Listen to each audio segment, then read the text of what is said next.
Hello, I'm Severn Suzuki speaking for ECHO, the Environmental Children's Organization. We're a group of 12 and 13-year-olds trying to make a difference. Vanessa Setti, Morgan Geisler, Michelle Quigg, and me. We've raised all the money to come here ourselves, to come 5,000 miles to tell you adults you must change your ways. Coming up here today, I have no hidden agenda. I am fighting for my future. Losing my future is not like losing an election or a few points on the stock market. I am here to speak for all generations to come. I am here to speak on behalf of the starving children around the world whose cries go unheard. I am here to speak for the countless animals dying across this planet because they have nowhere left to go.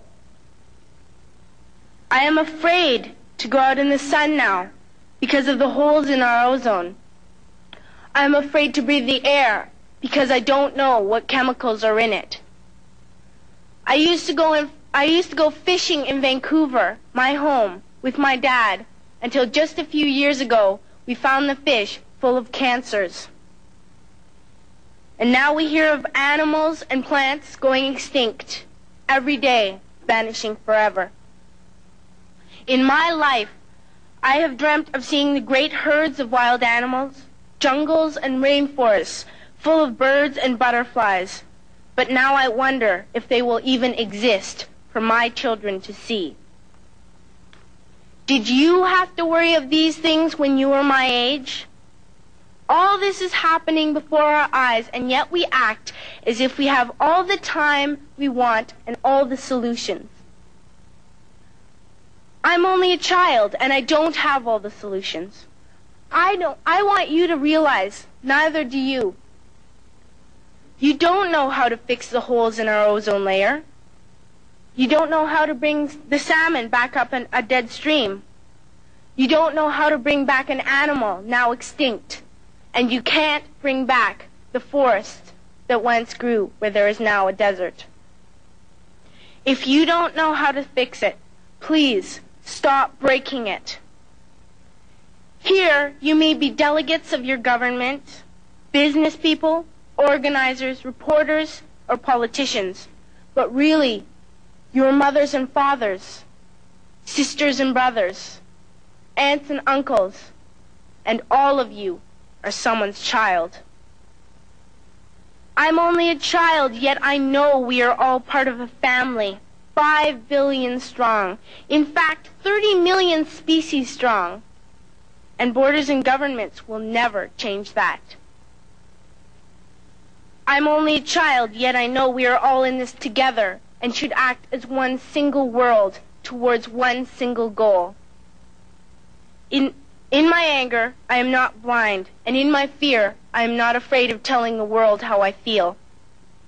In my country, we make so much waste. We buy and throw away, buy and throw away, buy and throw away, and yet northern countries will not share with the needy. Even when we have more than enough, we are afraid to share. We are afraid to let go of some of our wealth.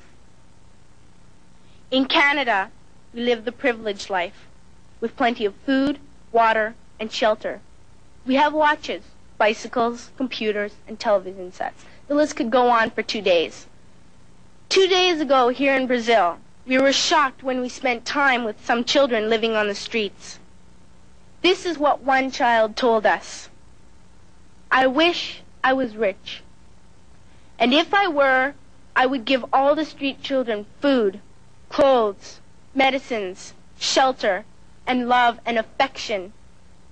If a child on the streets who has nothing is willing to share, why are we who have everything still so greedy? I can't stop thinking that these are children my own age, that it makes a tremendous difference where you are born. That I could be one of those children living in the favelas of Rio. I could be a child starving in Somalia, or a victim of war in the Middle East, or a beggar in India.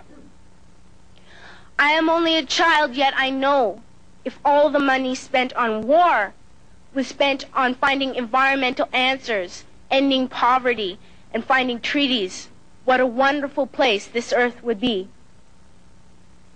At school, even in kindergarten, you teach us how to behave in the world. You teach us not to fight with others, to work things out, to respect others, to clean up our mess, not to hurt other creatures, to share, not be greedy. Then why do you go out and do the things you tell us not to do? Do not forget why you are attending these conferences, who you're doing this for. We are your own children. You are deciding what kind of a world we are growing up in. Parents should be able to comfort their children by saying, everything's going to be all right. It's not the end of the world, and we're doing the best we can. But I don't think you can say that to us anymore. Are we even on your list of priorities?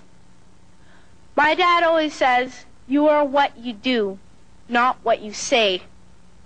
Well, what you do makes me cry at night.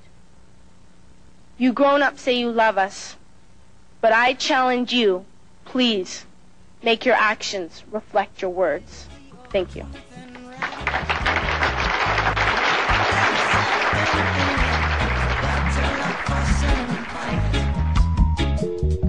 Protect your children